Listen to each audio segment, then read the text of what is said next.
Good day, I'm Lorraine Mendez and this is your JIS News for Tuesday, November 16. Another boost to government's crime-fighting arsenal was put into action on Friday as ground broke for the construction of a forensic pathology suite. The Kingston-based state-of-the-art facility is projected to cost $547 million and completed in January 2023. National Security Minister Dr. Horace Chang says this indicates the level of commitment to equipping the security forces to deal with crime in the 21st century. And to operationalize this, we're going to spend another $1.3 million to provide Dr. Maud and her team with the kind of equipment inside of that facility to ensure it can function as efficiently as it should. The autopsy suite will bolster the work of the Institute of Forensic Science and Legal Medicine.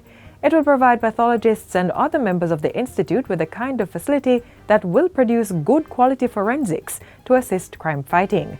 Executive Director of the Institute, Dr. Judith Mowat, says its construction constitutes a major investment in forensic services.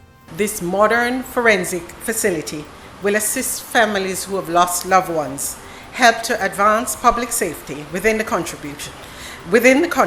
and contribute to and strengthen the criminal justice system in Jamaica. Still on crime fighting, on Friday, the Senate passed the Trafficking in Persons Prevention, Suppression and Punishment Amendment Act 2021. It was approved without amendment.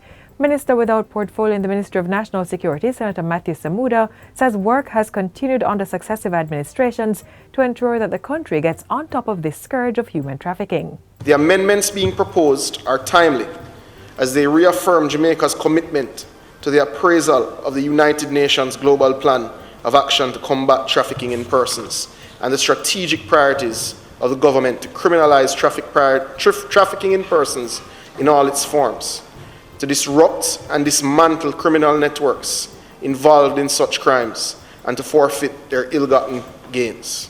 The act is being amended to remove the option of fines as a penalty for certain offenses that are egregious in nature. It will also increase fines for the offense of threatening and obstructing a constable from $250,000 to $1 million. Additionally, the amended act creates a provision that empowers the minister by order subject to affirmative resolution to make amendments to monetary penalties. We will make these amendments and continue to strive for the rooting out of trafficking in persons, certainly within Jamaica, and play our part in our region, not just because of international commitments, not just because it is a global scourge, but because of our own history and our own rejection of such crimes. The Trafficking in Persons Prevention, Suppression and Punishment Act was passed in 2007 and amended in 2013 to increase the penalties. It was again amended in 2018 to enable a judge to try trafficking offenses without a jury. The Director of Tourism, Donovan White, is reporting that Jamaica is now leading the world as the top contender for tourist arrivals. According to travel technology company Amadeus, Jamaica now leads the world in searches for destination, air seat capacity recovery, international air passengers, as well as online booking through the global distribution system. Bookings right now for the months of November, which is the month we just started, and December is already at 95% and 97% respectively in terms of compared to 2019 levels of room nights sold. The first 4 days of November, the current month we're in, we saw somewhere in the region of about 23,000 passengers delivered, visitors that is, averaging about 5,500 per day. The demand for destination Jamaica now stands at 38%, while world demand is 24%. This is in comparison to 2019 data. The country's air seat capacity flown or scheduled is at 65%, international air passengers at 45%, and travel agents' bookings at 61%. 2019 was Jamaica's last full year of visitor arrivals since the COVID-19 pandemic and was therefore used to compare the estimated data. The Lionel Town Hospital in Clarendon has been gifted with a high-flow nasal cannula machine to treat COVID-19 patients who require oxygen. The life-saving machine, which values $1.4 million, was donated by a non-profit organization Striving Together, Empowering Mankind, STEM. Senior officials at the hospital welcomed the donation, saying it will not only help to save lives if there's another COVID-19 surge, but will improve the hospital's quality of care to patients.